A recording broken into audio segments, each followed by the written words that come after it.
Welcome to the Forward Podcast. My name's Thomas Shepard, and if you're new to the Forward Podcast, every week my wife and I sit down and we cover all kinds of subjects that we pray are a blessing and a help if you are saved. I think there are a lot of Christians that listen to this podcast that can, they go right along, and yes, we learn and we grow.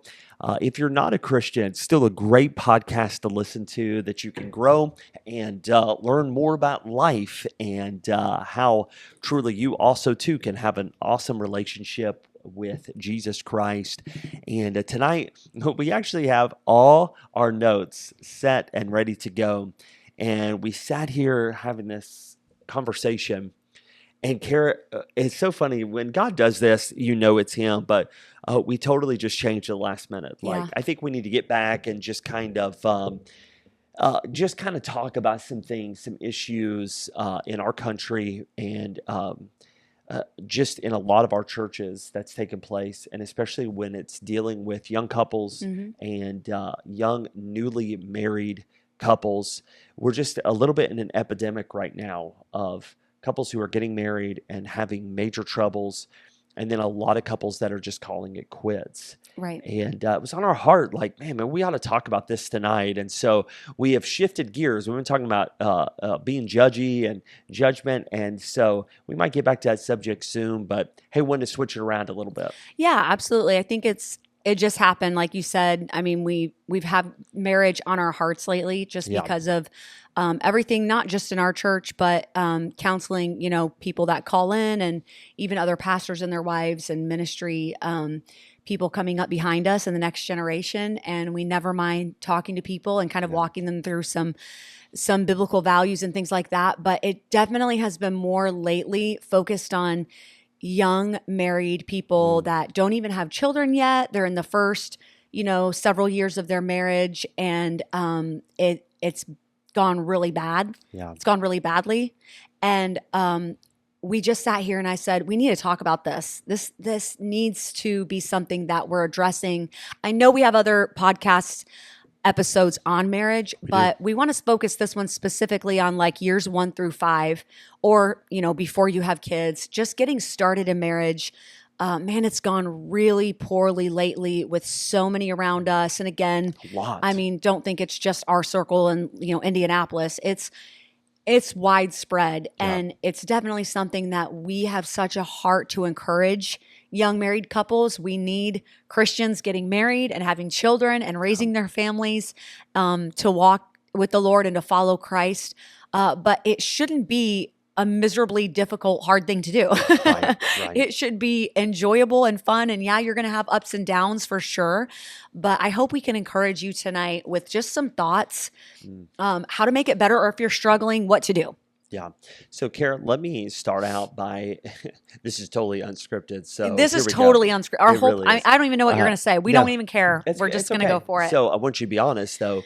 We've been married. We're coming up on 20 years. So you're going to have to go back 15 years. But let's think about years 1 through 5. We're in Ohio. We're living.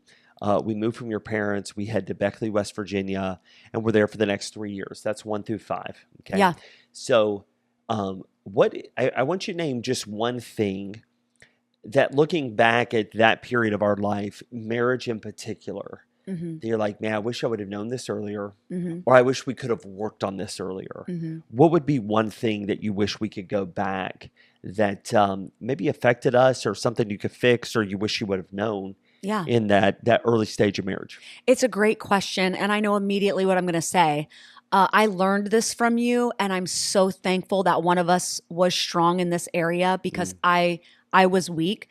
I loved how you had such a team mentality, and I did not. And I wish I would have latched onto that a little sooner, but I did learn it. Yeah. When we got married, living near family was so fun. That first 2 years was great. We definitely made some decisions that did not help us in growing our own marriage quickly. Sure. The first 2 years. We lived near my family, but we had one of your sisters live with us in our home. Big mistake. No, just kidding. Not necessarily a mistake, but it was something that our young marriage was not ready for. No, Raising a child was not in the playbook. Right.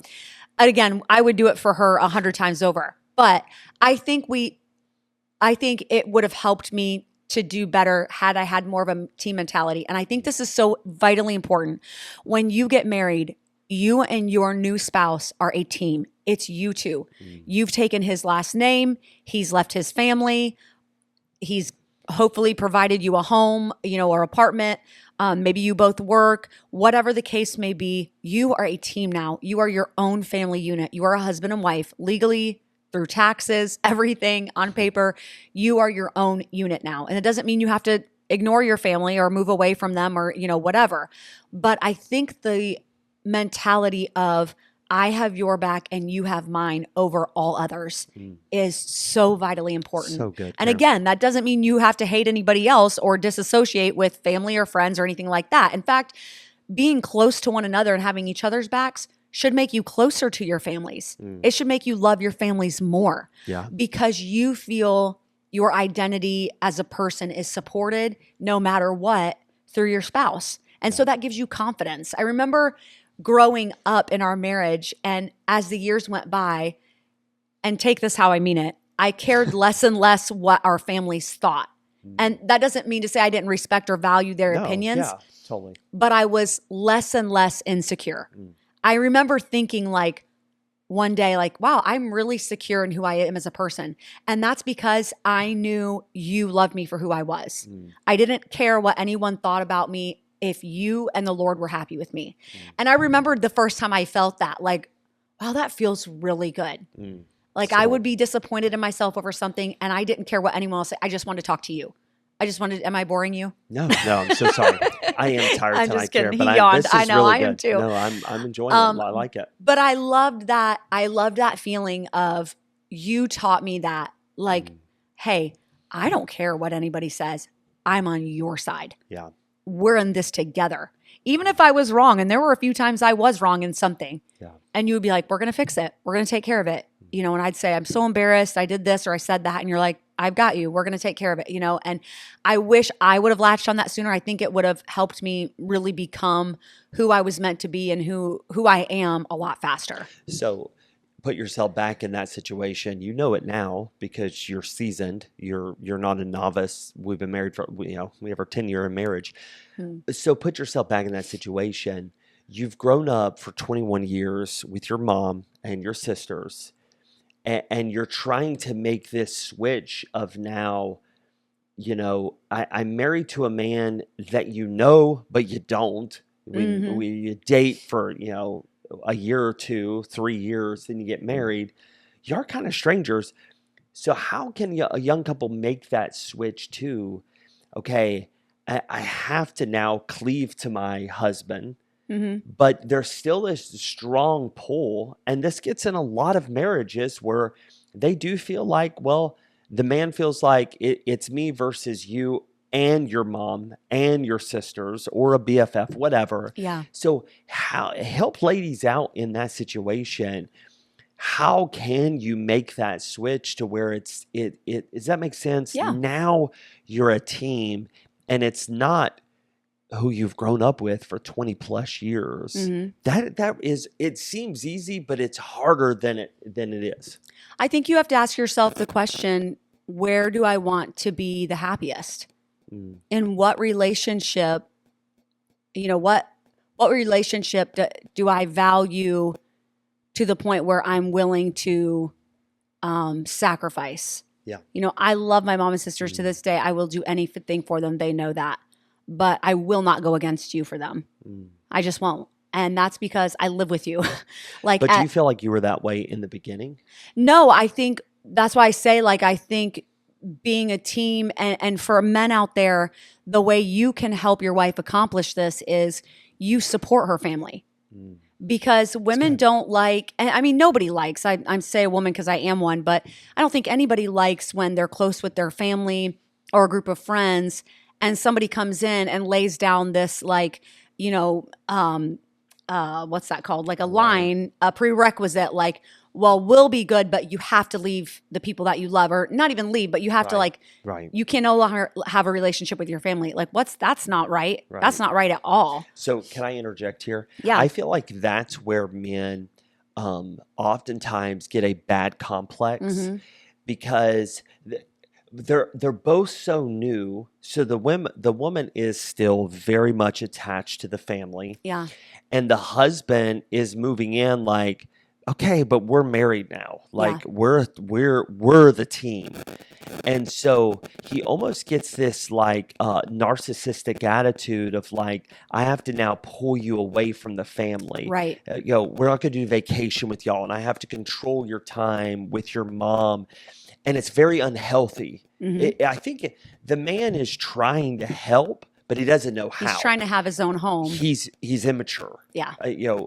There are many times I'm sure I handled this. I'd have to go back and ask your parents if they ever felt this way, and they may have. Mm-hmm.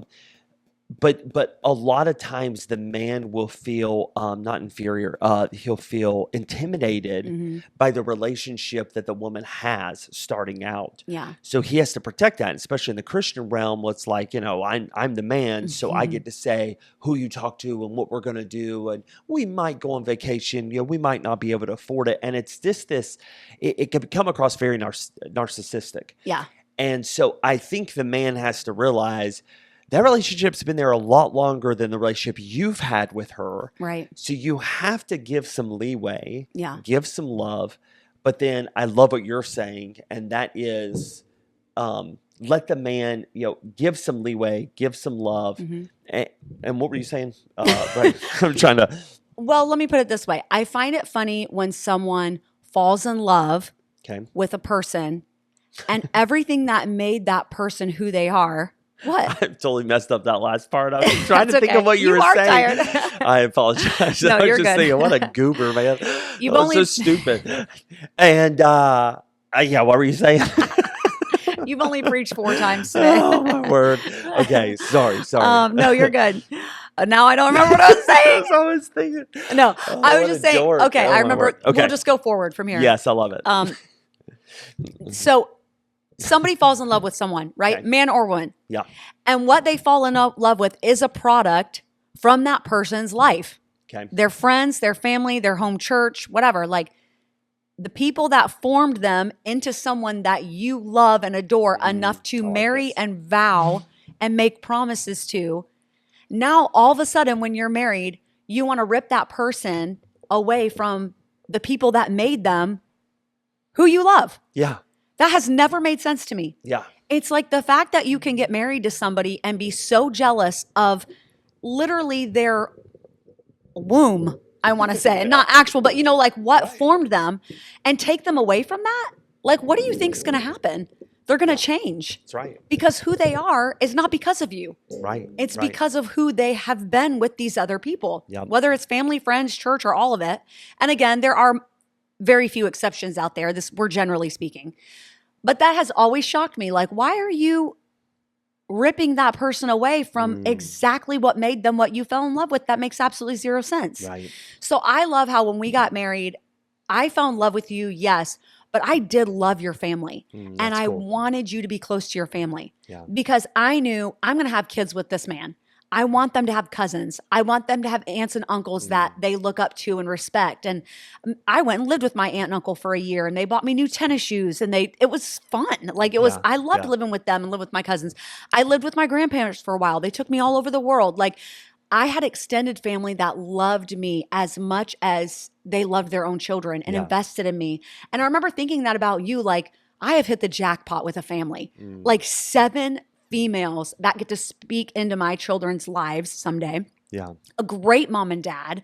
Like everybody in your family, I did not look at as competition with me. I looked at as an addition to someday our children. Yeah. And I know you did the same for mine. To this day, it's like, oh, it's your sister's 40th birthday. You guys should go away. You should go away together. Like you should do something. You should mark her birthday in a special way.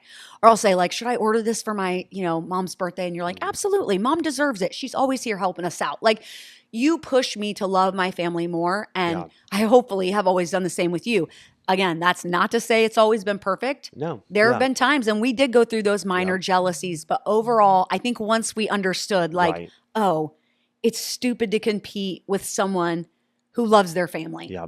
It's foolish to try to take them away from where they feel most like themselves in the world. Right. And honestly, like there's times when both of us are near our families, we talk different, we act different, we say things, and we laugh because I'm like, I know I talk different when I'm around my sisters and mom, and you crack up. You're like, you do, but then when you get around your people, your Southern accent comes back, all your childhood jokes. And there's not a lot. I mean, I'll sit around like with you all, but I don't remember all these crazy memories and the movies y'all watch. But you know what? I love seeing you in that venue. Like, it's hilarious. It's like, so funny. This is the OG, this is who you were for 20 years of your life before I came along. And so I just can never imagine why people resent that. It's like, you love where that came from, yet you don't want it to happen anymore. And that's very sad. I think if men realized how much it means to women, and maybe men are not as sentimental as women are, especially with like a sister thing, but men, if you really want your wife to be fully present in your marriage and to love you, and she comes from a healthy, loving family who are close, like honestly, enable that, empower that. Feed that and love them through her. And what a difference that will make in your marriage. It really will. I think you brought up something that I wasn't even thinking of, but it's so true, is competition. And there is some of that you can't deny it. Like it is there, that the competitiveness comes out early on in marriage. It does. It's competing for time. It's competing for space. It's competing for love. Like it does come out early on in the marriage. And I think that all boils back to, it is okay to compete, but compete as a team. Yeah. And that's what I love that you're saying. It's not that Kari and I had the perfect marriage, but it was one area that I really felt like we've never had to have long discussions of like, you've never had my back, or you always tear me down, or like, I feel like we learned, maybe we had great examples in our parents, which not everyone has. And so you have a very blessed life with grandparents that made you travel, and you lived with aunts and uncles and cousins that loved you. And there's some people that might listen to this like, oh yeah, well, I wish I had Kari and Thomas's life. They didn't have that. Yeah. And so when you get married, just remember, whether your childhood was awful or it was incredible, marry that person and realize you became a team. Yeah. So have adventure and fun and love, and realize you're taking up for each other. Yeah. And it's not a competition of, well, it used to drive us nuts when people would count, well, you've been on, your vacation was 6 days and, 7 nights and, oh my goodness, I'm so tired. 5 days, 6 nights with such and such. And it was only, this with us. And it was like keeping this tab and this list. And we're like, okay, well, praise God. We get to spend time with people. And if you can make it not a competition, competition with work, coworkers, like just be a team. Yeah. I love that you're bringing that out. Yeah. It's really good. Absolutely. So important. Yeah, I think it really has made a difference in our marriage. And again, we know there's people out there where you might have to protect your spouse from their family because it's an unhealthy environment. It's unsafe. It might be unsafe for your children or your future children. And so you're having to draw boundaries now. Even in those situations, you can be a team together. And you can, go about it gently. If your spouse doesn't realize they're being manipulated or abused, verbally or mentally, that's something that you start very gently to approach. Right. And you have to remember still, even if they don't have the best family or they're not, a super good or godly family, you still love someone they raised. Yeah. And there's something about that person that made them good enough and worthy enough for you to promise your life to. Good. And so you have to really handle people's families with care and love and gentleness, even if you have to draw boundaries and it's not the best situation, you can still do it in a way where you win the heart and the love of your spouse through that very loving care and that very careful, thoughtful process of still being involved with family, but not necessarily having full access, if that's your situation. It's good. Yeah. Let me add one more, then we can cut this off. Yeah. So I think if you say in those first 5 years, teamwork, I really believe mine where I struggled, or if I could go back as a young man, and then I even see it to this day in a lot of young couples, it would be communication. I think communication is one of these where we don't feel like it's, oh, I fail. It's kind of one of these things that sneak in, and you don't realize it till it's almost too late that we're all really, we stink at communication. And even if it doesn't matter if you're introvert, extrovert, what kind of family tree you have, there are things that I know in my life I missed in communicating. And if I could go back and tell a younger man, Thomas Shepard, it would be this: like, learn to communicate, learn to ask about her feelings and allow her to speak into them and listen. Like, just be quiet and allow her to communicate through everything, not even through kids, but through being married and the newness of marriage. And I think this is for all of us, but for even me personally, even the deep, intimate parts of being married and the relationship physically, I wish we would have communicated more back then. I wish I would have been able to communicate even with a mentor when things were just off or not right, or I had questions, or I thought, bless God, I'm 23 years old, I can handle this. I would tell a younger me, when you communicate with your wife, tell her what you're thinking, ask her what she's thinking, and then have a mentor, not my dad, not one of your parents, like somebody outside of our home that I later got with a man that was at Beckley, West Virginia, an older man that fed into my life a lot. But I wish I would have had it a little bit younger, that I could have just said, I'm struggling with this. Like, I'm struggling with jealousy, or with handling the home in this area. I feel like I'm right, but she feels like she's right. So what, do we flip a coin? Like, what do I do? I really believe that there's a lot of younger couples that struggle because they don't communicate. And by the time they communicate, Kara, it's too late. It's like, well, I've changed. You don't love me and I don't love you. So let's just call it quits. Yeah.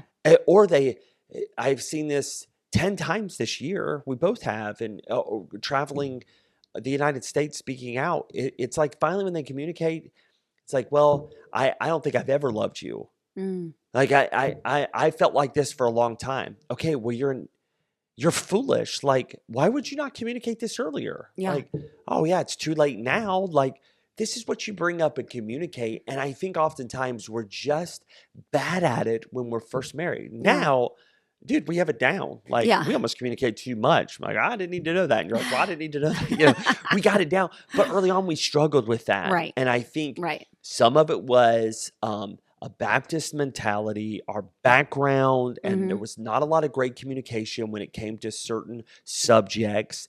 And so it was just kind of just go through the motion, you just do your thing. And now I look back like we wasted a lot of time being frustrated in areas that we should have just communicated. Absolutely. I really want to be that mentor to young men. And I know you to ladies as well.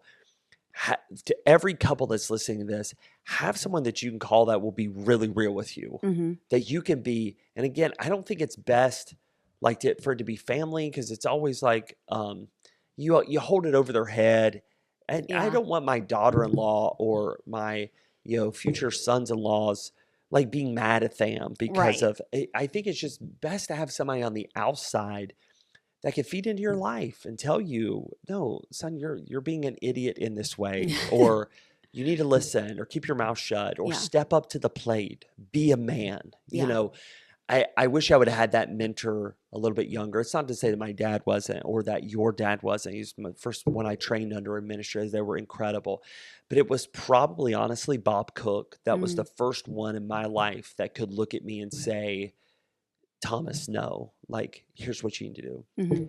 And I think communication is a big area that we're struggling with in young couples' lives. Yeah, it's probably even worse now just because it's, people text so much, and that's just not an intimate way to get to know someone. No. If you're dating someone, and they can only text you, not that texting is bad or wrong, but it's just a wimpy way to express yourself. I think the biggest marriage hack is you really need to get to know one another. And that's face to face, and that's even over the phone.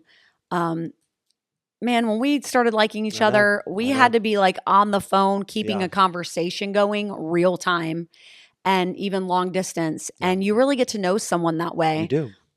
And you know, these days, if you're dating someone and they can only text you, or they can only be sweet over text, or they can only have a good conversation over text, I would run the other way. Just know you have to be able to sit. Before they're married. Yeah. Yes. You have to be able to sit and look me in the eye. You have to be able to talk to me. Right. Like, you have to be able to express yourself and open up and be vulnerable and ask me and require me to do the same. Yeah. Because after you get married, communication doesn't suddenly become easier. Right. In a lot of ways, it becomes more difficult because you're both working, or the woman might be home with the kids, or, it's just, it can be harder. And if you don't know how to do that before you get married, I would encourage you to practice, figure it out, ask for help, take some classes, like figure out how to speak to someone and how to get them to open up to you before you ever take vows. Right. Because if you're just texting and you have like a very light relationship in person, or it's just all physical, and then you feel like, well, I feel like he just doesn't open up to me. Yeah, that's not getting any better. Right. That's for sure not getting better.